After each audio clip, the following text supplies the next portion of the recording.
dalayaw ng Diyos na natatambok ka mo sa sining kagabihon. Kaya para makakuha kita sa pagmamatik sa pulong sa Ginoo na hindi na ina, kundi sa maayong pangdawas. Okay? Dasal kita. Getting enough sleep. May pamangkututa ka ba pag-ingon? Makatulog ko lang kita sa minsak mga oras. Okay. The problems with being tired. Sleep deprivation can lead to chronic tiredness. Ang hindi insakto kapag tulog, makadulong sa chronic tiredness. Bukod, kadapyo sa adlaw-adlaw nga tanan. Mood changes.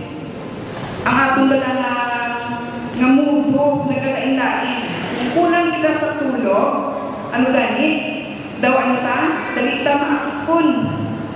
Daw wala kita gana, hutay singki, nag-akig kita. Frustration.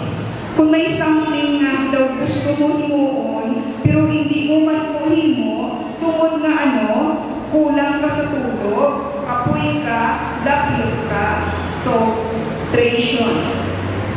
Difficulty controlling emotions. Hindi mo makontrol ang imo nga balatsagon. Tungod nga, kapoy ka, lapilot ka, kulang ka sa tulog. Ano pa? Inability to think abstractly. Hindi ta ba na makadali ka desisyon? Hindi ta sa insakto na desisyon. Kay tungod nga, ang aton nga muna-muna, kapuiman. Kung kulang ka sa tulog, lapyo ang lawas ta, lapyo man ang aton nga utok. So, hindi ta magpagisa sa wise decision. Next, absenteeism. Kung lapyo kita premi, especially yung mga bata, ang mga bata kung gabi na nagkatulog, mga nanay, bantayan nyo, wala gana magbangon. Bisan iyawan ng butong ang iloy, gapilit yapon sa balik ang mga bata. So, ang tendency, late na magkalito sa school. Kung sa mga estudyante ng mga durudalang naman, late naman magkalito sa eskwelahan. Kung sa mga nagtatrabaho na, late man pakadto sa ilang trabaho. So, amo na siya tendency sa kulang sa tulog. Next. Amo ba na kamo sini? 36% nag-edad dito hasta 29 may difficulty getting up in the morning. Sakto? Ang inyong mga bata, itatanan din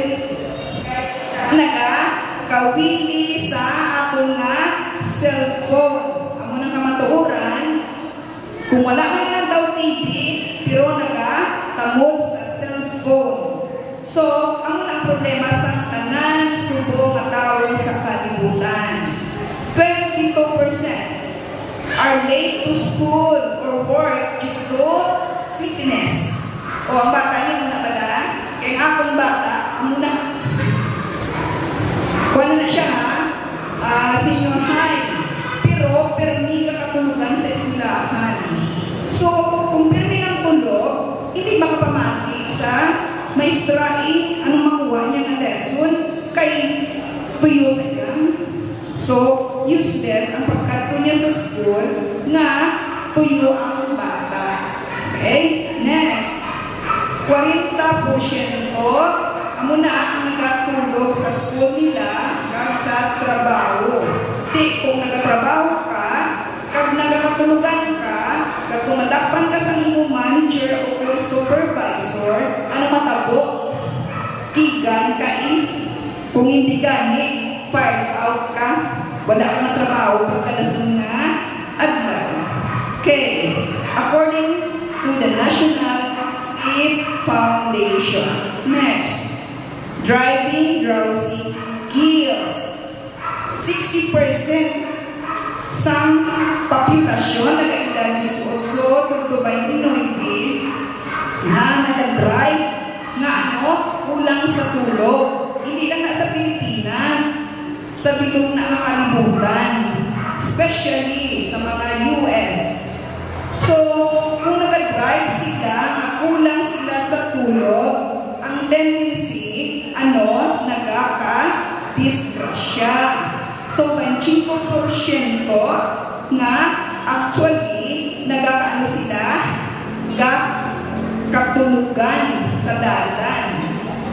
So, siguro sa Pilipinas, hindi tanong usually sa buwa, sa mga Canada, kung hindi pa kay long distance. So, ang katabo, damo ang nagkakadisgrasya sa dalan. So, muna, 22% admit to driving faster when tired. Iba naman, bumukod sa katuyo, gadali-dali, hindi mag-drive kasi dasi, kaya ang gusto na makapagkulay sila na yun. But ang ending, ang magyapon, disgrasya.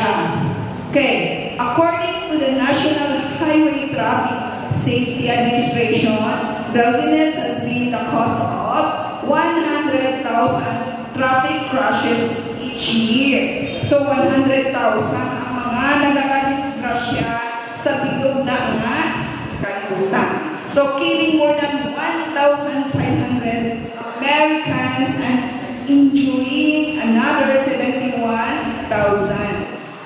So, ang muna siya katamo, ang mga nakakabiktima sa dalan. 18 to 29 years old are responsible for more than half of this accident. Laban, mga hubinon, kapag mga hubin, mga anong dugo nila, daw ka, mainit ang dugo sa pag-drive. Para sa akong bata, example ko. Ang bata ko yung babae, gaharap ko sa driver's license. Pero ang hindi, wala man siya ka-drive. So, license without driving. Ang ikatwa ko naman, ay siyempre, makuha siya, ikatwa ko naman bata. Ang laps ba na? So, practice. So, kaya daw mayo sa iya, ikuhaan ko lisensya. So, subong, nag-drive siya. Ang abot ko naman, gusto man mag-drive na ang edad pa lang, busy size. So, karon, kung sukta ang matabo, mamilit, pinapermi, nga mag-drive, nga wala pa siya sa edad. Sometimes, nagkakapilitan ako sobraya piliton, nga gusto niya mag-drive around sa subdivision para mag-practice, pero wala na sa lisensya. So ako dahil nagkakatamaran ko nga hindi ko wala magpagtas wala hindi ko ano na yun. So, suktan ko siya, pero nagkakakonsensya ko kay kasi bunti lang siya maka-aksidente. Edad yan, size pa lang. So, ako ang responsibilidad nila. So, dapat kali hindi na paghingoon. Okay.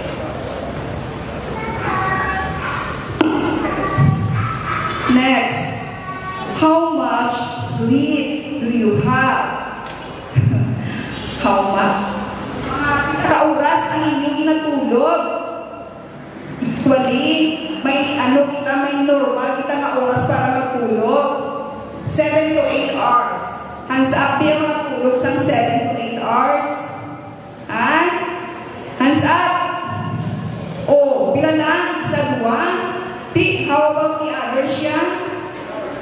Abi nyo ba ang kulang sa tulog? Mag-develop sa balatian sa tagipusoon. Especially sa mga may edad. Di gusto nyo balatian sa tagipusoon. Heart attack. Ano pa? Sa mga bata na wala nakatulog, hindi man tako, magputot, makunol, hindi mataas ang height. Ang nasa, okay, in order to be at your peak performance, you need at least 7 hours of sleep. So what can you do? Try to go to sleep at the same time each year, night and get up at the same time. Tulog ka di alas 7, o butaw ka alas 7, Mayo na. Tulog ka alas 9, buktaw ka man alas 9, pero late ka sa school mo, like sa work. So, adjust mo. Try not to take naps during day. Take nap, tulog sa hapon. Kaya kasi, hindi ka katulog pag kagabi. Okay? Next. Kung hindi ka mo makatulog, mahigo ka mo, makita ka mo sa way kung paano mo matulugan. Babasa libro para makatulog, mag-relax, or mag-inom sa gatas na mainit, magpaligo. Next, if you have trouble lying awake, kung daw ina-insomnia ka, may nag-trouble sa mind nyo, try to pray. Pamuyo ka mo para matulugan ka mo. Okay? Tugyan kay Lord ang tanan. According sa Philippians 4:6, do not be anxious about anything, but in everything, by prayer and supplication with thanksgiving, let your heart request be made known to God. So, avoid studying in bed sa mga estudyante. Hindi matuon sa tulugan. So, follow a routine help, relax and wind down before sleep. Sa reading book, listening sa music. So, paligo, na. Okay. Hindi magkaunda mo, panyapon. Babies na para makatulog ka mo. So, make your sleep comfortable. Kung kasi kang suka, so itin nyo, kung patchon nyo. Kung sa isa ka room, may nag-study pa, gusto mo na mag-sleep, pamita ka sa i-cover sa inyong mga eyes para nga makatulog. Okay, ano pa? So,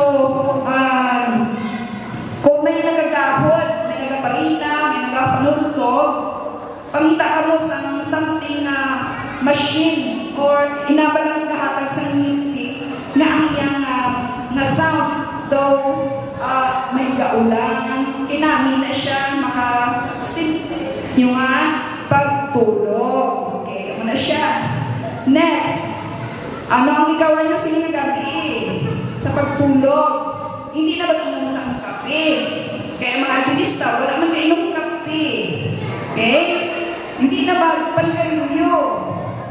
Hindi na mag-inom. Diba? Kaya stimulants and keep you from falling asleep. Hindi ka mo makatulog. Kaya ang ilim nun, naka-cause ang pukawon niya ka sa kagabihon, kaya hindi na mo tulog. Okay, exercise, pero hindi ma-exercise na tulog nyo na. Kay ang ending sina, hindi ba ka mo makatulog. Okay? Experts suggest not exercising for 3 hours before the time you sleep. Okay. Try not to take the night shift at work. Pero hindi niya matapang sa mga night owl o kung sa mga call center agent. Hindi naman ikawan kaya ilang trabaho panggabihan. So, graveyard na tawag. Graveyard na trabaho. If you can, because once again, this will mess up your whole sleeping schedule. Ang ilay na trabaho sa gabi, ang ilang tulog sa adlaw. Pero wala na himo, kaya ako na ilang trabaho. So kita, try ka din naman tulog sa insakto. Okay, in Psalms 4:8, in peace I will lie down and sleep. For you alone, O Lord, make me dwell in safety. So, ako lang kapag may magpapakam mo about sa maayong pagtulog. Salamat, karmayang gabi.